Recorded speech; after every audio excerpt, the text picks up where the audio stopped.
You know, Christian, after a day of the hottest sports in town, sometimes you just gotta unwind. Yeah, Kevin, and the perfect place to do it, Cool Vibes Pizza and Wings. That's because Cool Vibes offers delicious pizza, wings, sandwiches, and salads, all with a Jamaican Caribbean island twist. And the atmosphere is 100% kicked back. No worries, man. Plus, they're the home of the Oxtail Pizza. Cool Vibes Pizza, 4501 Montgomery Street, Savannah. That's coolvibespizza.com. Cool with a K. Come on and unwind at Cool Vibes. Bowtie Barbecue has always been a work of passion. It takes time, skill, and a blend of perfect temperature, wood, smoke, and meats. We just took it up a notch. Taste the passion. Bowtie Barbecue, 6724 Waters Avenue, Savannah.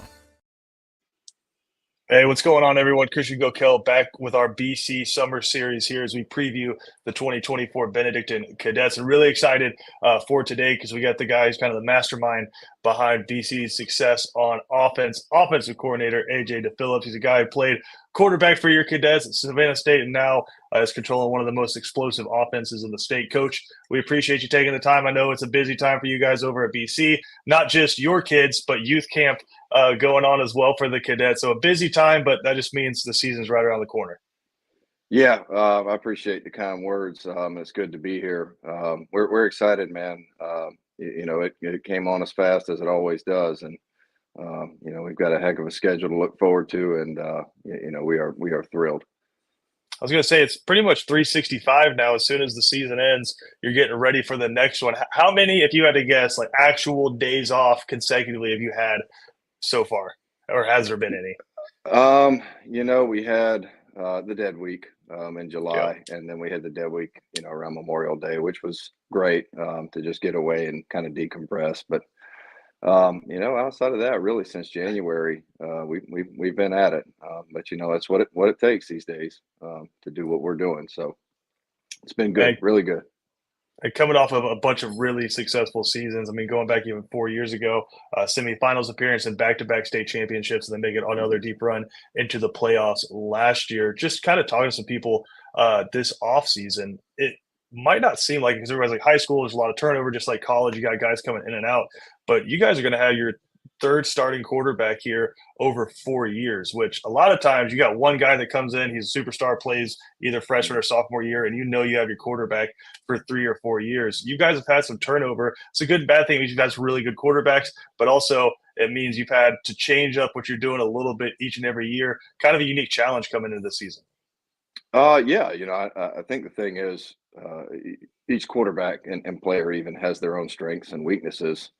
And it's your job as the coach to figure that out, which is kind of what we've been doing the last, couple months since spring ball in May. But Stephen Cannon will be our starting quarterback for us. He's a junior.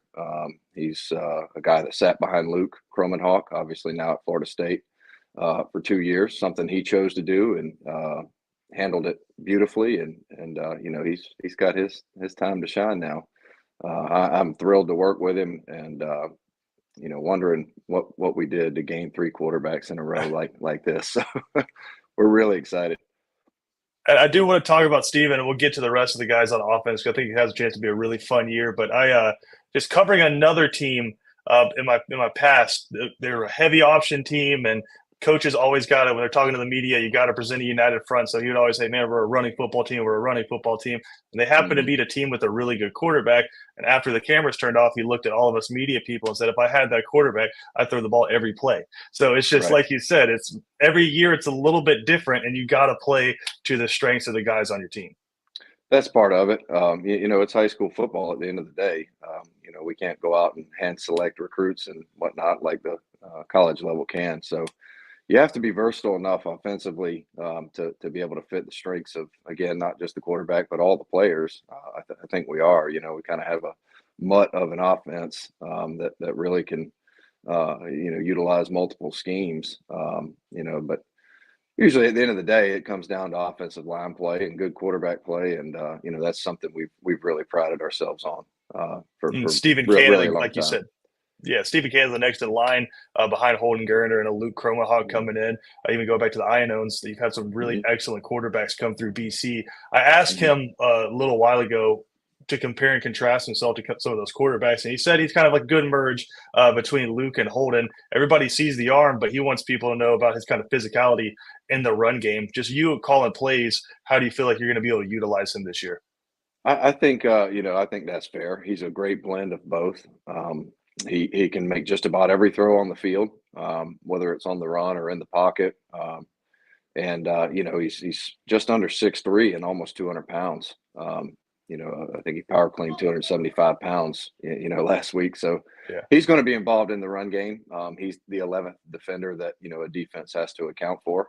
I'm sorry, offensive player that a defense has to account for. And he'll be utilized. How much, I'm not 100% sure yet, but I can all but guarantee he'll be involved in that.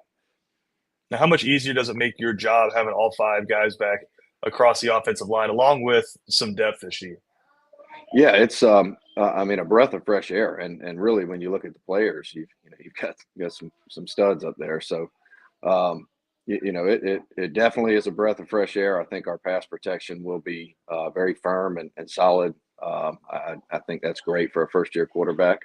As always, we're going to run the football one way, form, or fashion. So it is a breath of fresh air to have those guys up there. And when you have all those guys coming back, I think a lot of times we think about, okay, cool, it's time to install more stuff. But for you, or is it just the fact that you have guys back there experienced, they kind of dial in the mistakes, make sure they don't make those, and you're kind of dialing in what they've already done, just trying to be perfect at it? Yeah, I think it's a little bit of both. We're always, just as coaches, going to be dialed into that and making sure the mistakes are, minimal. Our offense is, like lipstick on a pig. It's not a lot of dropbacks. It's not a lot of this or that. It's just a lot of different formations and motions. So it really allows guys to have consistency, whether they be receivers or backs or even offensive linemen. And I think that just allows them to be able to feel comfortable. I always use the old adage of tying a shoe. You could tie your shoe with your eyes closed, right? Because you've done it so many times. And that's just kind of the philosophy I have. I believe that less is more. I don't believe in massive playbooks and all that jazz. But I do think you do have to be versatile enough and have enough in your offense to create a little bit of complexity and disguise what you want to do for the defense. So. And with that complexity also comes, there's going to be times you run into a team or you run into a situation where things just aren't clicking. And I was talking to Coach Britt. You've had that emergency button the past few years, whether it's Zaquan Bryan, whether it's Bryce Baker last year, where something it's just not working, regardless of what you call. Mistakes get made. You can hand the ball to this one person and they're going to make a play. Who do you feel like that is this year? He's an established kid. I think he started for us last year as a sophomore, and that'd be Bubba Frazier. Bubba played outside receiver for us last year. He's a 10'6", 10'7", 100-meter kid, probably one of the best route runners I've seen, and he is an absolute go-getter. He doesn't care about the moment. He doesn't care when, where, how. He wants to play football against the best, and I think a fun thing for us will be in those situations having a list of creative ways to get him the football. And you always have to have the guys that are the guys who might not see the ball for 3.5 quarters, but they're just always ready. I think about Cam from the past few years where it's, again, blocking, and then he can go catch a touchdown pass. You feel like you got some of those as well? We do. I think this is one of the deepest skill groups that we have had. Of all 5 skill players, excluding the quarterback, all 5 skill players, we are, 2 legitimate players at each position that could be starters. Some of them just happen to be on the defensive side of the ball. In some positions we're 3 deep. It is a tremendous problem to have. We had a conversation today at mid-practice about, the just situation of reps and who's going to be going where and in what groups. And we do. I think we have big playmakers. I think we have reliable kids. I've just been really pleased with this group. They had a fantastic summer with conditioning, did a great job at our 7-on-7 tournament in Hoover, and they just seem to genuinely like each other. They just seem to want to be around each other. And I think that selflessness is majorly important in this specific situation. And I know coming into this season, everybody's pointing at that schedule. You guys have one of the toughest schedules, if not the toughest schedule in America. And I was laughing with Steven when we talked. I said, even if you took the out of region games and just put the region in there, that's one of the toughest schedules anywhere in America. But with the system that you guys have, you've been here for so many years with Coach Britt, able to call those plays. The guys have been in the system, a lot of them since they were really young, play for the Bulldogs, have come up kind of developing into that system. The fact that it's simple, it's effective, you're able to get in and out of it. How much confidence does that give you going into the season with some big road games to start? Yeah, I mean, I feel supremely confident, and our players, make us as coaches feel that way. I don't want this to sound a certain way. I don't want this to be perceived as arrogance, but we're not running from anybody. That again, I don't know what that translates Right. to from a win-loss record, but we want to play in the big games, and we want to prepare that way, and we want each week to quote unquote be a mini Super Bowl, and that's what we got, and that's what Coach Britt tells our team. Like, hey, I made the decision for us, man. We're going after it, and get on the train or get left. But everybody's had a great attitude about it, and again, just an overall great group of kids. Great group of kids. Again, catching up with BC offensive coordinator AJ DeFilippis. We're going to take a quick break. We're going to come back, continue the conversation next.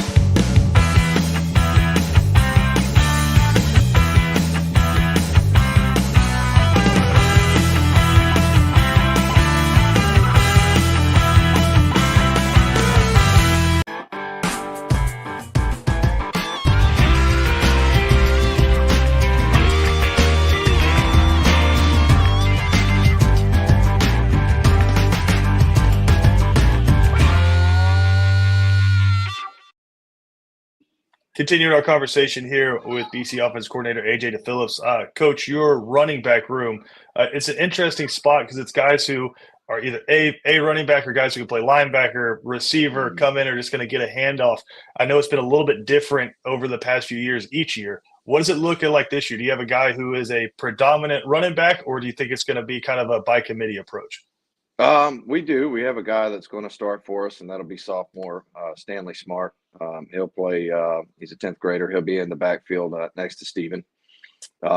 We do have obviously other backs that we'll use kind of in that same role. Obviously, we can go to different formations and get quote unquote wing backs the football, but we'll move Bubba around a little bit and get him back there to get him some touches. But we do have an established group that. Is going to carry the load for us in the backfield.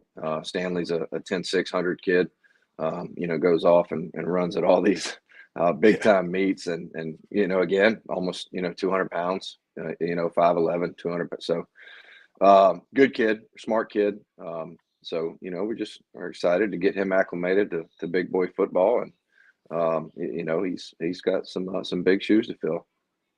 It sounds like some size in the backfield there. I know usually you hear 6'2", 200, and another guy that's 200. That's what we're looking at for defensive ends and outside linebackers for a lot of high school teams. But just having over 400 pounds in your backfield's got to be exciting.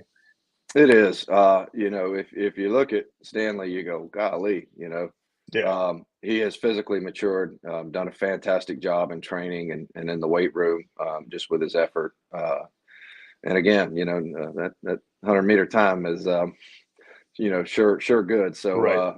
we'll find ways to get him the ball. And again, I think with him, it's just going to be about consistency and understanding the standards, which he's done a good job of. And, I sure would like to see him break a long one or two.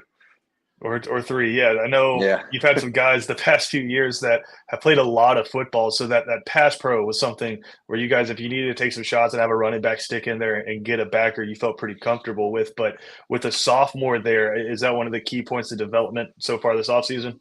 It will be.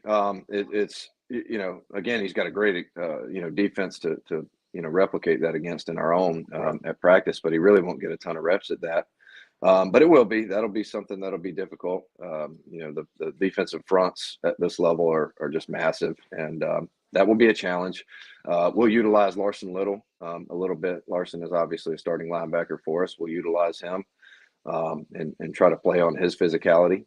He does some fantastic things and extremely coachable kid. So, that pass protection will certainly be a point of emphasis, but it's certainly not something that I don't think he couldn't handle. Now, we mentioned this at the top, but you spent a lot of time as a cadet, whether that's on the field or in the coaching booth. But the consistency with this staff, right? You, Coach Houston, Coach Britt have just been there for so long together. All cadets between you and the defensive staff as well. What's it mean to be able to come in year after year right now and just see those same faces? And what does that allow y'all to do? I don't think the success is what it is, if that consistency isn't there. And again, I don't say that from a place of arrogance and don't want to toot any horns, but just for our kids, to come in as, ninth graders and leave as 12th graders and kind of see that year in and year out. I think it's supreme. Turnover is just so difficult to handle. And we haven't had a lot of that. So, I do think anytime you can create consistency for young men, it is something that they have the chance to benefit from without a doubt. And I know for people who maybe don't know, it's gotten more advanced, but you kind of have the switcher on the headsets for you guys, so the different coaches can talk to everyone. And usually you have an offensive one and a defensive one, and then Coach Britt has the one that just kind of supersedes all of them, and he can hop in to whatever conversation he wants to hop into. I asked him this, and he wasn't willing to give up any trade secrets. But has there been a point, any time in the past few years, where you maybe didn't hear, quote unquote, Coach Britt what he said, made a call, and you just like, no, this is the way we need to go? There's one time, 2021 against Ware County at home. We've talked about this story a bunch of times, so I don't feel terrible sharing it. But we were up 42-35. We got the football back on, I believe, the plus 47, so roughly midfield. And there was about three or so minutes left. And allegedly he had said on the headset, hey, we're just going to run the clock out and so forth. I didn't hear that. I was still processing a look that we had seen to a 3-by-1 set earlier in the half, where they basically gave us cover one, and we took a slot fade shot to Justin Thomas. It scored a touchdown on the first play. It was kind of one of those like, oh gosh, what are we doing? What are we doing? And then it was a touchdown, and we were all celebrating. But I maintain, and I'll go to the grave, I did not hear him say that we were going to run the clock out. So that's firm. Listen, it gets loud at Memorial Stadium, and static. There could be some kind of, the cell phone towers don't always work out great, but I know only 4 home games this year for you guys at Memorial Stadium. I think the glass in the coaching press box is probably pretty thankful that it only has to see you 4 times, because it's got some fist marks on it. I get a little excited. I just love it. I tell Coach Orsini, I say, hey, if you see me hitting the glass, man, just grab me because my hands are hurting. But no, it's been a blast. Just really has been a blast. Great to be a part of it. Yeah, that's a sponsorship opportunity if we ever put that glass in, because it's stood up the test of time since Memorial Stadium opened up. Well, Coach DeFilippis, I know you guys got to be excited. We are, just about 3 weeks away now, a little bit under from kicking it off against Camden in a scrimmage, and then a bunch of big-time football games are going to get rolling. We appreciate you taking the time today, man. We look forward to catching up with you during the season. Absolutely, man. I appreciate y'all having me, and appreciate y'all what you do for us. Thank you. Yeah, but we'll be on the road with Coach DeFilippis and the rest of the crew all season. You'll be able to catch all the games here on watchbcsports.com. I want to say thank you to a few sponsors before we get out of here. Big thank you, as always, to our good friends over at Islands Ace Hardware. Going to be the guys who present and build this for us this year. And all our productions, all of our games really do in part to their support. Bernard Williams, as we've mentioned time and time again, our oldest supporter here on Watch BC Sports. So thankful for everything they do. Good friends over at the Arrowhead Clinic, going to be with us all season long. And then Innovative Tax and Accounting Solutions, our friends over there. Any of your small business accounting needs, give them a call. And finally, our good friend Harry Brown, local attorney there in Savannah, give him a call for all of your legal needs. Again, appreciate Coach DeFilippis taking the time. We have more and more interviews coming up for you as we lead up to that August 9th date against Camden County there in a scrimmage. And again, you'll be able to watch or listen to all the BC football games right here on WatchBCSports.com.